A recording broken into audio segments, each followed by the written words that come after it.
Of my talk and the title of this panel, Digital Transactions in India, Platforms, Markets and Users. So very much guiding us to be thinking about the applications themselves, about the needs and the needs of commerce and trade and exchange that they are serving, and of the very diverse field and population of users which they have to provide for. Situating this again, as I said at the beginning, in this larger context, we know that across the world and across the board, digital platforms are establishing an increasingly dominant role within the global economy. And these ambitions reflect the structural location of platform economies within the expanding transactional layer of the digital. And that statement perhaps requires a little explanation. Essentially, I'm suggesting that we think of the internet stack as being simultaneously a stack of technologies and a stack of markets. And in each phase of development, it's been the commercial potentials of the internet that have been paramount to extending that larger system. And in each additional layer of functionality has added new opportunities, new applications, and new avenues for monetization. So we take the broader kind of North American story, we can think about the communication layer being the major focus of internet development in the 1990s. We're thinking very much of the internet as being a communication apparatus. The main players are ISPs and hardware manufacturers, operating systems and search engines. The value is being kind of extracted primarily from hardware sales, from software sales, from access rents. And as bandwidth increases, by the time we reach the early 2000s, the distribution layer comes to the fore in terms of development. And here the main players are e-commerce, the great growth of Amazon, media distributors that have become ubiquitous now, and the massive kind of uptake of global advertising revenues by players like Alphabet. And in that domain, in that layer of the market, the value is in online retail, it's in media content, it's in eyeballs, and it's in advertising revenues. So things that very much fall within the ambit and the understanding of scholars in media and communication and those in the media, traditional media industry. But in the past decade, it's been the development of an extensive additional layer, the transactional layer that I referred to. That's been where all the action is. It's an era in which the main players are both infrastructural in terms of thinking about telcos, but various kind of initiatives and innovations that come under the broader heading of fintech and then linked to cloud services and the growth of the data economy. And here the value comes from commissions from peer-to-peer transactions, service providers and gig labor in terms of the platform economy that's attached to this, financial services of many different kinds that we'll hear about over the next 2 days, but of course also data mining, influence and prediction, which I think has perhaps received greater attention at the expense of some of the other aspects of the transactional layer.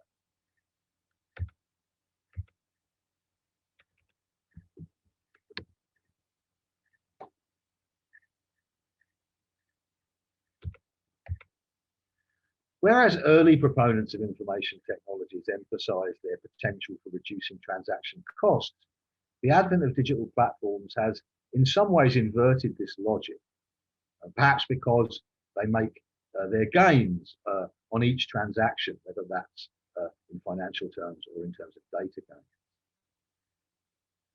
And so in many cases, it seems that the primary goal of platform design is to enhance and widen the number, the depth, and the range of transactions in play, and to ensure that every peer-to-peer transaction generates surplus value of some kind. So this is where the transactional layer becomes the primary focus of the platform economy, and where internet-enabled platforms can be perhaps best understood as attempts to constitute a transactional layer over and above existing markets and existing forms of exchange.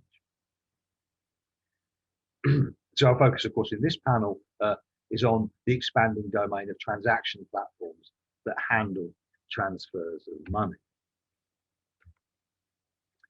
And transaction platforms take a number of forms, of course, including point-of-sale payment apps, money transfer services, trading platforms, microcredit apps, and the multifaceted exchange mechanisms that are built into retail, service, and social media platforms.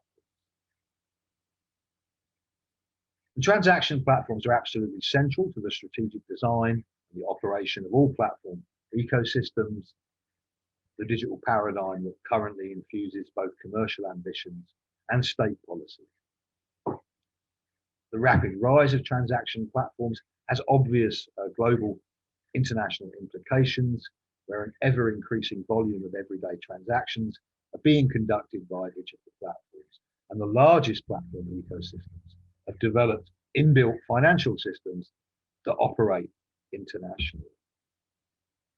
This, we're run through many different types of common transaction platforms in the Australian context, rather than the context of India we're talking about today.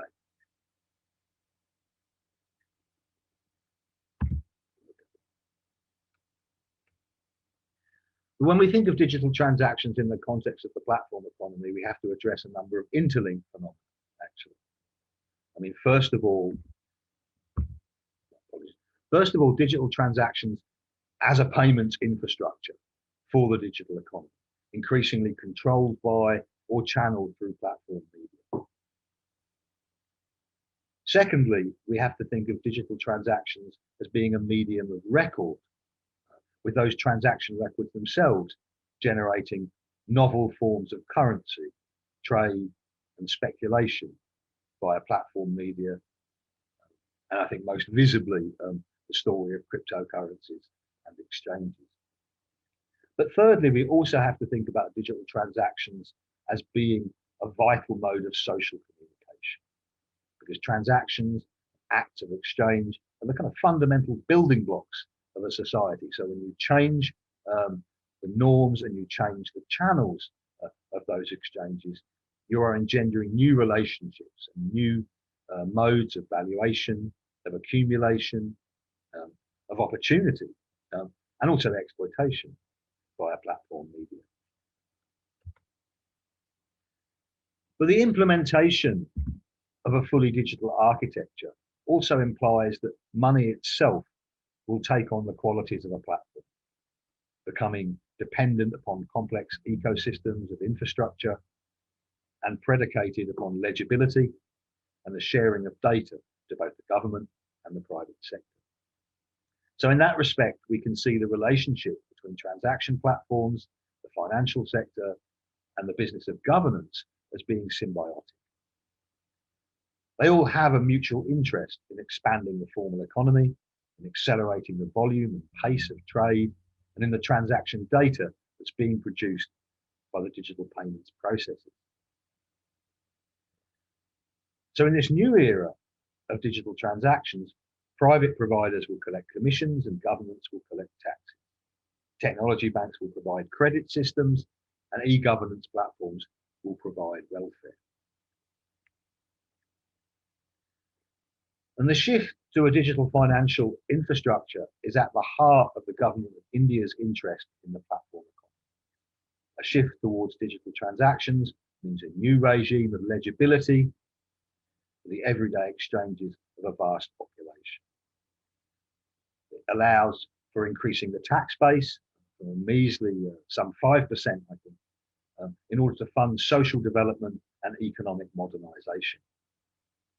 And it also brings India into step with what's happening in the rest of the world in seeking to use digital forms of money to manage the inherent risks of economies that are managed and fueled by various forms of credit. And equally, the linkages between the promise of development and the rollout of grand infrastructure schemes has a long history in India, reaching back to Dalhousie's railways, Aitchison's canals, Nehru's dams, Indira's Doordarshan, and now Digital India. And physical infrastructure at that level becomes proof positive of development, especially when you can put ready applications into people's hands. And digital technologies in this form have come to represent the ideal of the ultra-modern, which is driving the development race across Asia. And so thinking back, as I indicated in my introduction, to demonetisation and to 2016, I want to refer to the Honourable Prime Minister of India, Narendra Modi, who said the following things about digital transactions. Digital transactions deliver multiple benefits. They facilitate proper accounting and sizing of the formal economy. They provide greater ease and security in the handling of money, especially for small businesses and ordinary people. They ensure the building of financial records, which enables access to the formal financial system, including loans. They also deliver greater tax compliance, and therefore I see digital payments as a method of cleaning up our economy in the long run, making it tidier and more efficient, essentially.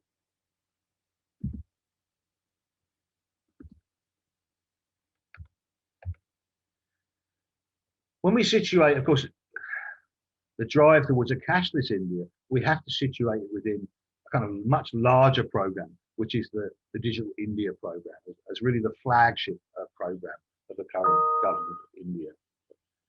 And in the initial articulation of that, digital transactions were perhaps a lesser component than they've now become, as that sector has expanded so rapidly and facilitated the growth of other areas.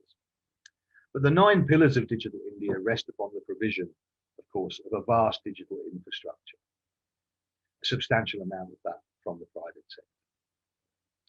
And so that also, of course, makes the state an interested party in ventures such as mobile wallets, players like Paytm, and amenable to facilitating the sort of partnerships we're now seeing between Reliance Industries and Microsoft in developing India's 5G network. But the sweeping vision of e-governance that is Digital India is founded upon expanding access to digital services and in lowering the transaction costs of providing public services. It's also explicitly linked to the transparency of transactions and the expansion of the accounting base of the taxpayer. And so the cost of providing the necessary infrastructure to achieve these goals is being offset by private companies. But in return, in many ways, they're gaining considerable market power within the commercial sectors of the platform economy, the commercial kind of domain that goes alongside the development of the public sector initiatives. So just to fill in for those who aren't already aware, launched in July 2015, Digital India has 9 pillars: broadband highways, universal mobile access, public internet access, e-governance, electronic service and education delivery, IT manufacturing, job creation, welfare securitization and monitoring.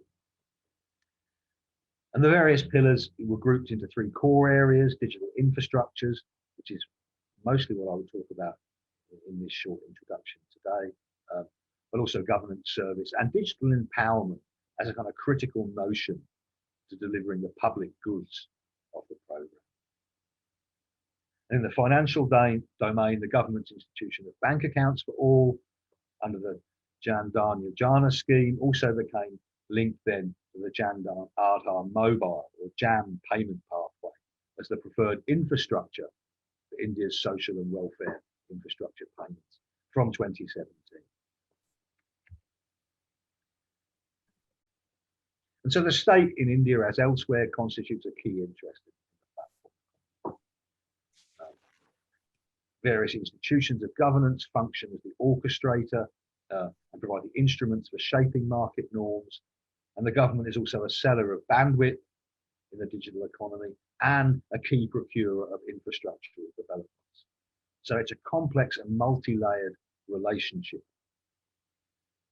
And this is where we see the high ambitions of Digital India being necessarily underpinned in a functional sense, of course, by the unique identity regime, the Aadhaar platform, the world's largest biometric identity scheme.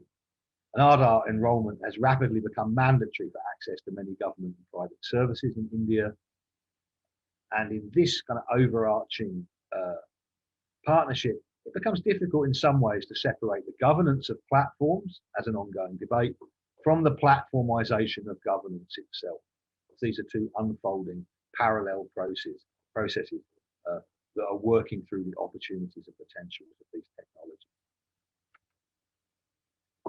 And that symbiosis also brings us to the question of who will own the infrastructure of the platform economy, where the vast cost of Digital India cannot be borne solely by state revenue, at least not without a rollout so lengthy that the infrastructure would be obsolete before completed. And that has meant either vast borrowing on international markets or an alliance with the private sector. And there are relatively few domestic players in India or indeed around the world with the means to fund such a venture. With the most significant actors perhaps being the Ambanis with Geo and 5G investments, and more quietly the Tatars who own a large chunk of the global cables that run the global internet. As international partners, Ant Financial, Tencent and SoftBank have all contributed timely and key investments to the platform economy in India. But as of now, it appears that Microsoft and Amazon will be kind of key partners in providing infrastructure technologies for the next phase. When we think then of the broader agenda of developing a full architecture, and I think it's a critical thing to remember that whilst we might run through 3 phases or layerings of infrastructure and market development, when we talk about one version of the internet, all 3 of those layers are essentially being built as one in India, which offers, I think, an opportunity to make them work together better in terms of their design. But that top to bottom approach also covers a vast range of large-scale and necessary investments to reach the whole country.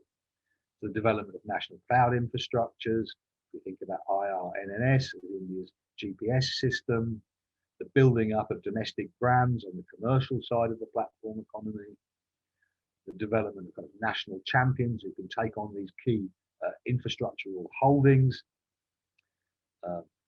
greater investment into R&D and technology patents and innovation, the development of effective network and data security at a much greater scale, which of course is challenging in the cloud era for any nation. The development and implementation of harmonized regulations that allow the kind of smooth and equitable functioning of the system in the market economy, and the development of a digital currency system, which of course has been under broad discussion at the Reserve Bank of India for a number of years. So this kind of critical kind of stack, if we take our kind of notion of the India stack away from the simply algorithmic layering of procedures to thinking about the kind of material hardware involved, involves all of these things.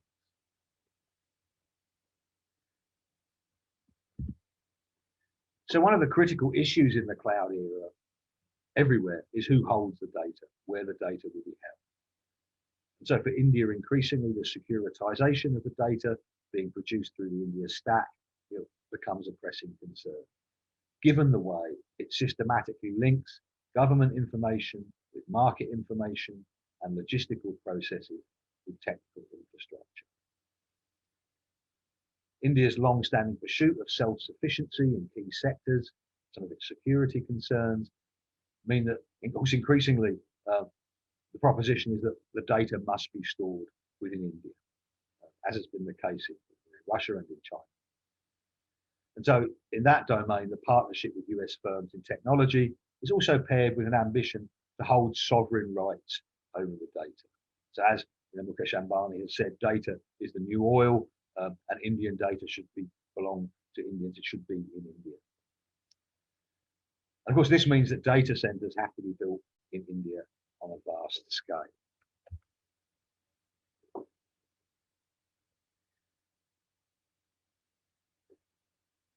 So the digital infrastructure as a set of layers, I've tried to lay out here in 4 kind of points just to think through, just to give a sense of the scope of the undertaking. First of all, the kind of obvious parameters of digital infrastructure, the GPS technologies of mobile towers and satellites, server farms, supercomputers, billions of handsets, the development of 5G networks. So these are all really the kind of leading newsworthy investments in developing digital transactions architecture. But of course, underlying that is a massive requirement for additional industrial infrastructure, whether that's fiber optics, in nuclear power, in the electricity grid, and oil refineries, in data centers and their waste processing and cooling. And perhaps it's no surprise that some of the big investors in digital infrastructure are also major players in power generation um, and in industrial development. But beyond that, of course, when we think to the whole question of the literacy program of Digital India, the notion of empowerment, there is important logistical and institutional infrastructure that's being built, as well as the human infrastructure behind that. So not just the IITs, of course, but many other kind of top-end institutions, the plans in the new national education policy for 3,000 comprehensive universities to support the skills base, the mass public literacy programs taking place in all the states of India, the kind of training and employment of hordes of data analysts, data forensic experts, the institutionalization of regulation and compliance arms, the beefing up of security and cybercrime enforcement, and of customs and revenue regimes, which will become increasingly important as digital transactions become the norm. There's also the human infrastructure to consider, getting away from the pure engineering side of it, or even the kind of neo-institutional analysis. It means a much larger public sector workforce, and I think we all have this notion of India having a vast public sector workforce, a huge kind of, in numerical terms, number of employees working under everything from the ICS outwards. But of course, interestingly, from an Australian perspective, the percentage of Indians working directly for the government is far smaller than it is in small government-minded Australia. Far, far, far smaller. And that's going to have to increase to support this infrastructure. It may not increase perhaps as much as the private sector workforce with the new, not just with the new opportunities that come with the development and running of these platforms, or with the growth of kind of media sectors like advertising, et cetera, content production, but also with the increasing number of workers and traders who are brought into platform exchanges of various kinds, and whose day-to-day commerce, previously informal, is now kind of rerouted through the domain of digital transactions. So a larger formal private sector workforce, perhaps, is what I should have put here.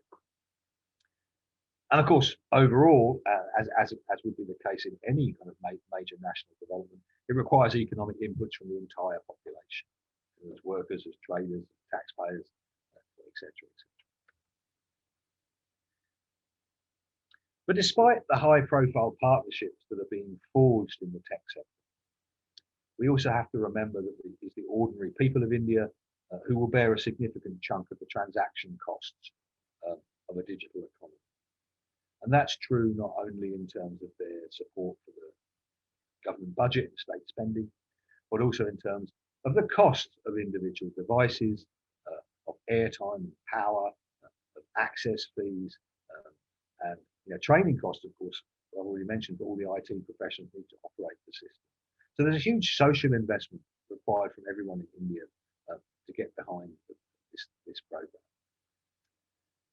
And of course, in some ways, the system of digital transactions will add commissions, essentially functioning as a form of interest to all the transactions carried over the system, even where that interest is collected in the form of data. And there's always a question in such a large and diverse country with disparate means across regions, between groups, and between generations, as to whether the large chunk of the population on marginal incomes, 600 million people, can afford the cost of digital India. And also whether those who can are in a position to subsidize all those who can't, which has been the perennial question of major social and economic developments in India for the last half century. I mean, moreover, getting back to the material side of this, the cost of building and maintaining a data storage system that will be larger than the entire global internet was in its first decade are very considerable.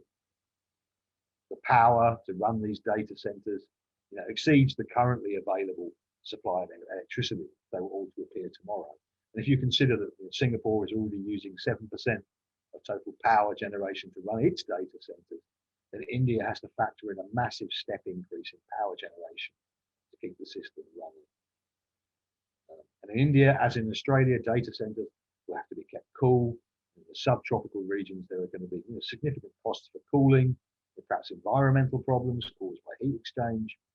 And even following the nuclear option, digital India will likely consume the entire output of India's atomic energy supply, or will have to use dirtier forms of energy. So whilst our focus is very much in this panel, thinking about the transactional layer, commercial market layer of the digital economy, I think it's also become increasingly important everywhere to be thinking about the industrial base, and that it has to grow commensurate with these ambitions. So India's ambitions to implement a digital transactions architecture, quite possibly one of the largest technical, social and economic challenges ever attempted. India, of course, is well used to challenges on this scale, precisely because in India, everything has to happen on that scale. And there are many questions yet to be answered that I hope we can explore over the next 2 days. One question for the public sector is whether Digital India can deliver the efficiency gains to the economy that will justify the expense of running the system itself. There are questions for the private sector as to whether the shift to digital transactions is going to translate into increased consumption, more efficient exchange, more employment, data markets that produce large enough profits to justify those investments. And of course, there are questions for the general public, whether the cost of personal addressability and legibility and maintaining access is going to translate into better services, and whether those personal costs of going digital is going to translate into greater opportunities, and especially in employment, perhaps post-pandemic. So we're very privileged and honoured to welcome in this panel 3 speakers who've all played a pioneering role in developing the potentials of digital transactions, each of them having a keen understanding of the challenges and opportunities of the Digital India vision, and each of them having long-standing expertise in developing applications that serve the needs of an incredibly vast and diverse country. So I'm going to take a pause from my screen sharing.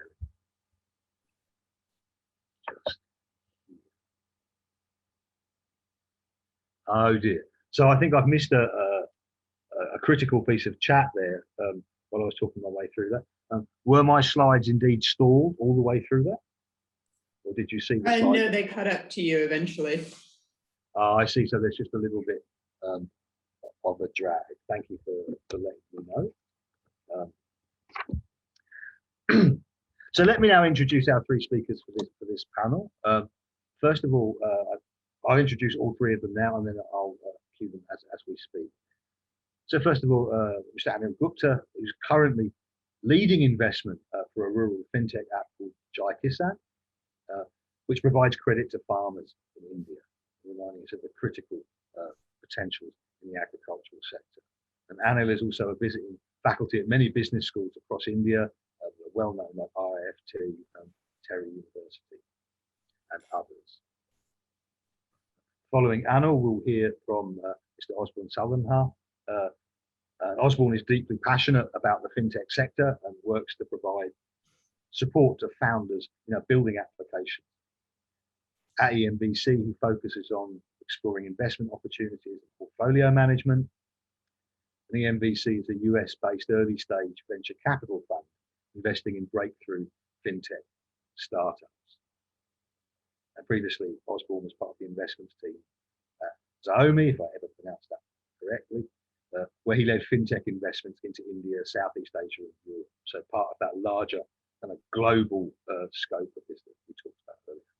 And prior to that, part of the investments team at Tuscan Ventures, investing in fintech logistics and SaaS. And Osborne also publishes a weekly newsletter summarizing everything that's happening in fintech.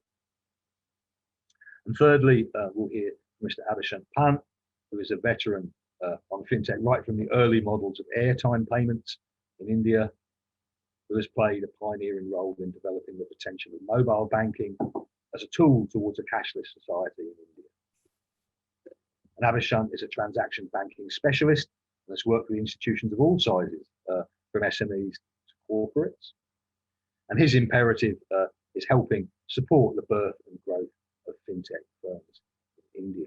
So as you can hear from that, in a very brief and condensed resume, a really kind of stellar team of people working at the Coalfest.